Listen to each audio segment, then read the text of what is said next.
बहुजन सौरभ, बहुजनांच्या सामाजिक व सांस्कृतिक चळवळीचे मुखपत्र. नमस्ते, जय भीम। मैं एडवोकेट डॉक्टर सिद्धार्थ कामरे, दैनिक बहुजन सौरभ का मुख्य संपादक।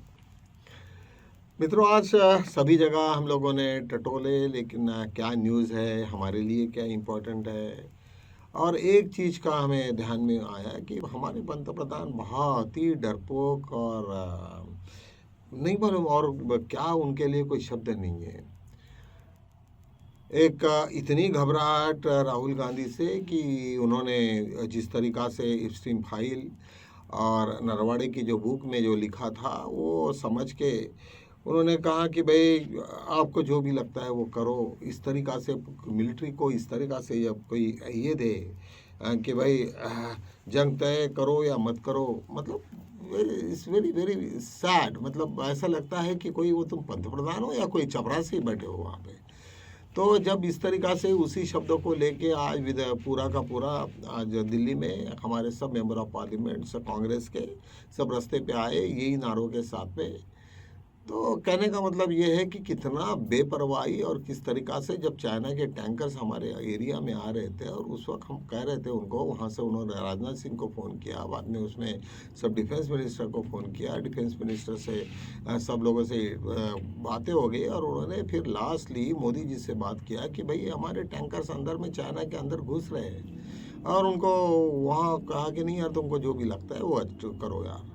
ये कोई बात है, ये कोई स्ट्रेटजी होती है? तो देश चला रहे हो असल कोई होटल चला रहे हो रास्ते पर का, इस तरीक़ा से ये बात चल रही। तो इसका मतलब है कि बड़ी शर्मनाक बात है और यही चीज़ों को लेके राहुल गांधी ने बार बार प्रश्न किए और जब प्रश्न का जवाब नहीं दे सकते तो उल्टी सिल्टा ये करने का। दूसरे दिन में उन्होंने कहा कि मैं तो उनको नरवाड़े का बुक उनको प्रेजेंट करने वाला हूँ।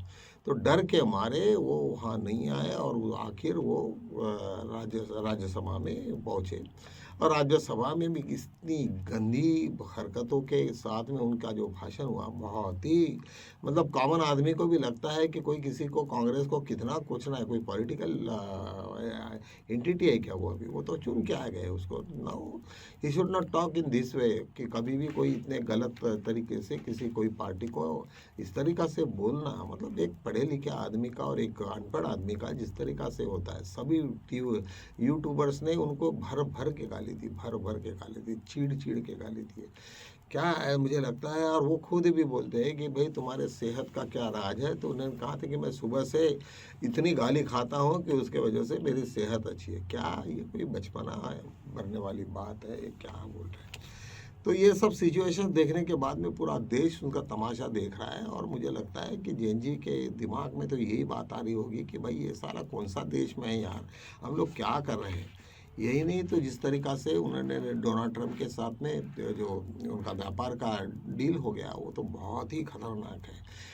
उन्होंने हमारे यहाँ पे इंपोर्ट ड्यूटी को 0% और हमारा जो एक्सपोर्ट जाएगा उनको 18%। अरे मतलब तुम्हारे यहाँ आज तक हम लोगों ने कभी भी उनको 25, 30, 40% तक का वही रोका था कि भाई इतना तुमको लगेगा तो ही ले आओ, नहीं तो नहीं। क्योंकि हमारे इंटरनल हमारे यहाँ के व्यापार का जो भी है, हमारे छोटा मोटे व्यवसाय कर रहे हैं उनके साथ में कैसे कॉम्पीट होगा। क्योंकि वहाँ पे तो पूरा मशीनरी से काम होता है, वहाँ पे डेयरी प्रोडक्ट हो या सब एनिमल हस्बेंड्री हो या सभी हो या फॉडर हो, वो तो पूरा का पूरा ऑटोमेटिक है। वहाँ पे लोग काम ही नहीं करते हैं, वहाँ तो सब पूरा का पूरा जैसे एक किसी के पास में 500 एकड़, 200 एकड़, 300 एकड़ होगा तो सब एक और दो आदमी मिल के सब पूरा का पूरा निपटा लेते। हमारे यहाँ जहाँ पे हज़ारों लोग काम करते हैं उसने इसमें।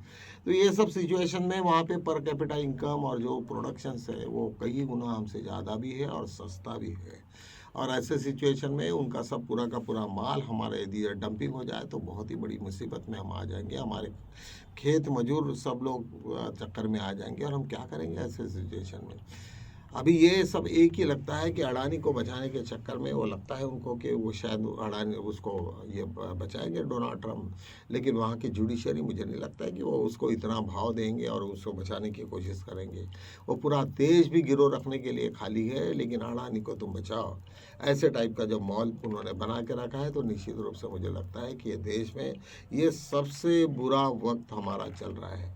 ये कैसे चलेगा और क्या होगा ये तो गॉड नोज ओनली। लेकिन चलो ठीक है, हर चीज़ों में कुछ ना कुछ तो भी आगे में निकलेगा और वो निश्चित रूप से अच्छा ही निकलेगा जो वो कहते हैं। एक यहाँ ईरान और अमेरिका के युद्ध के बारे में कहा जाए तो थोड़ा-सा उनमें थोड़ी नरमाई आई है। वहाँ पे एक ओमान में मस्कट में उनका एक शांति वार्ता का एक लाभ चल रहा है और किस तरीक़ा से वो कौन झुकेगा या नहीं झुकेगा ये तो वक्त ही बताएगा। लेकिन कहने का मतलब है डोनाल्ड ट्रंप को भी नहीं चाहिए युद्ध, क्योंकि उनको मालूम है कि जब भी कभी युद्ध में लोग मरते हैं और जब उनके डेड बॉडी जब वहाँ पे जाती है और उस वक्त का जो दर्द रहता है लोगों का, वो इतना गुस्सा रहता है कि वो डोनाल्ड ट्रंप भी नहीं झेल सकते और कुछ नहीं।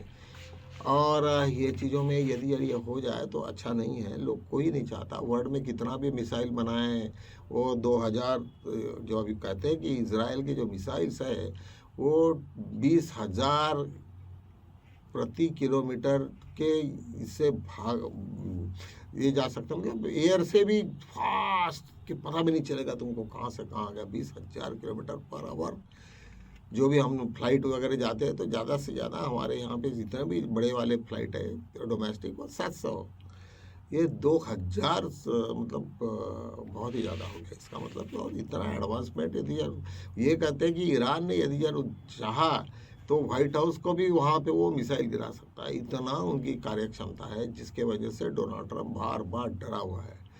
सबसे ज़्यादा डरा होगा तो इज़राइल है, क्योंकि इज़राइल बीच में है और वो पूरा का पूरा अमेरिका का एजेंट है वो, और उनके पास में इतनी टेक्नोलॉजी है नहीं है। जो भी कुछ टेक्नोलॉजी अमेरिका विकसित करता है वो सब टेक्नोलॉजी इज़राइल को मिलती है और वो इज़राइल फिर अपने वो जो भी ये करते रहता है।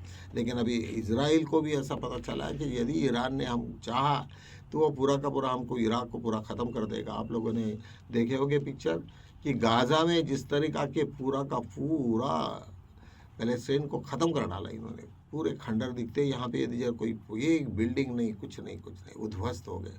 कहाँ भग गए लोग, क्या किए क्या नहीं, कितने हज़ारों लाखों लोग मर गए।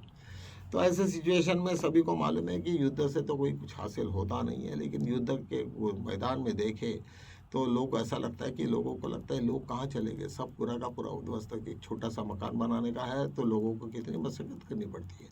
लेकिन जब इतने युद्ध में एक बॉम्ब से पूरा का पूरा उध्वस्त जब हो जाता है तब पूरा समय आता है। निश्चित रूप से मित्रों ये रुकना चाहिए, क्योंकि तथागत भगवान बुद्ध इस वजह से पूरा का पूरा परिवर्तन हुआ था। उन्होंने उनको युद्ध नहीं चाहिए था, और जब उनको लगता था कि ये जो दो कोहली और इनके बीच में युद्ध की जब बातें हो गई तो उन्होंने पसंद किया कि भाई मैं बाहर जाऊंगा लेकिन मैं ये युद्ध में शामिल नहीं होऊंगा। तो ये सब सिचुएशंस निश्चित रूप से हमें ये कुछ ना कुछ सीख देती है कि हमें ऐसे सिचुएशन में युद्ध से हटना ही चाहिए, चाहे कितने भी टेक्नोलॉजी हो। आज ना कल लेकिन ये एक बार तो युद्ध होगा। सेकंड वर्ल्ड वार के बाद में छोटे मोटे युद्ध यहाँ पे बहुत हो गए इसमें, लेकिन ऐसे वर्ल्ड वाइज ऐसा कोई युद्ध हुआ नहीं। सब लोगों ने देखा कि भाई युद्ध के परिणाम कितने भयानक होते हैं, और अभी की टेक्नोलॉजी और इस तरीक़ा से वो सब चल रहा है। तो निश्चित रूप से मुझे लगता है ये सब बुरी बात है। एक टीडीएस के एक बहुत बड़े एमपी ने उन्होंने बात की कि भाई सांसद 3 लेडीज सांसद कांग्रेस की वो नरेंद्र मोदी को काटने वाली थी। अरे सुन के तो सब लोग, इवन बीजेपी के लोग भी हंसने लगे और सिर पे हाथ रख के बोले कि ओम बिरला जैसे इतने मैच्योर्ड आदमी ने, जबकि उनकी पूरी सिक्योरिटी उनके हाथ में है, और उस आदमी ने इस तरीक़ा से बोला कि भाई मुझे पता चला कि भाई ऐसे ऐसे कुछ घटना होने वाली है करके मैंने मोदी जी को कहा कि आप मत आइए। क्या शर्म लायक और बच्चे जैसी बात है। और ये सिचुएशन यदि इसी तरीक़ा से रखती है तो मुझे लगता है कि आने वाले दिन सभी के लिए बहुत ही बेकार है, क्योंकि हमारे यहाँ जो हमारे जिनके हाथ में हमारी पूरी सुरक्षा है वही ऐसे इस तरीक़ा से बात करे, इस तरीक़ा से विचार रखे, तो मुझे लगता है कि आने वाले दिन हमारे लिए कोई इतने अच्छे नहीं है। एक तो बात सही है कि अभी फार्मर्स लोगों का कोई ये नहीं है, उन लोगों को ये अलग से कुछ ना कुछ करना पड़ेगा। जब वो वहाँ से इंपोर्ट होगा तो हम एक तो ऐसी ये भी एक चीज़ है कि जब कोई बाहर से माल आता है और हमारे यहाँ क्राइसिस आती, तब हर आदमी सीखता है वो आएगा तो बहुत सारे प्लांट्स आएंगे, बहुत सारे ज़मीनें आएंगी, हमारे फॉरेस्ट डेवलप हो गए, बहुत कुछ होगा, ऐसा कुछ नहीं है। लेकिन सडनली ऐसा कुछ हो जाता है तो उसके लिए अभी ग्रेजुअली वैसे भी हमारे यहाँ सब इम्पोर्टेड सीड्स इम्पोर्टेड सब आता है, और जब तुम ऐसे करार ही कर लोगे तो निश्चित रूप से इसी तरीक़ा से जैसे एजुकेशन में भी हुआ। अभी देखिए आप लोगों को सभी को मालूम है कि हमारे एजुकेशन सिस्टम में किस तरीक़ा से बदलाव हुआ। हमारे कॉरपोरेशन की स्कूलें पूरी की पूरी बंद हो गई, मराठी मीडियम की स्कूलें बंद हो गई। हर आदमी चाहे वो रिक्शे वाला हो या कुछ, वो चाहता है कि हमारे बच्चे कॉन्वेंट में पढ़े, क्योंकि उनको मालूम है लैंग्वेज के अलावा कुछ नहीं होगा। हमारे लड़के अंग्रेजी में पढ़ेंगे तो कुछ ना कुछ ऊपर जा सकेंगे, कुछ अच्छे ढंग से रह सकेंगे, ये चीज़ें सबको मालूम पड़ गई। तो निश्चित रूप से जब भी कभी ऐसा परिवर्तन होगा तो उसके कुछ परिणाम भी मिलेंगे, कुछ अच्छे भी होंगे, कुछ बुरे भी हैं। तो निश्चित रूप से मुझे ऐसा लगता है कि वक्त ही बताएगा। जब तक तुम एक दूसरे के साथ में रहोगे नहीं टेक्नोलॉजिकली और हर चीज़ों से, तो तब तक तुम्हें भी कुछ पता नहीं चलेगा। शायद हो सकता है कि जब अमेरिका का माल एक पर्टिकुलर एक्स वैल्यू पे आए तो चाइना वाला उससे भी आधे कीमत में दे दे। ठीक है, हमारे व्यापार में तो फर्क पड़ेगा, लेकिन व्यापार में हर वक्त कुछ ना कुछ अप एंड डाउन्स और कुछ ना कुछ बदल होते रहता है, जो उस तरीक़ा से हम लोग अपने आपस में बदल करेंगे। तो चलो आज इतने यहीं पे हम लोग रुकते हैं, क्योंकि बहुत सारी चीज़ें और भी हैं, लेकिन टाइम का कंस्टेंट है। हम लोग भी 10 मिनट से ऊपर ज़्यादा हम नहीं लेने की हमने ये कर दी है, हमने मर्यादा रखे और उसी का हमने पालन भी करना चाहिए। तो चलो हम लोग यहीं रुकते हैं, कल मिलेंगे, तब तक के लिए जय भीम।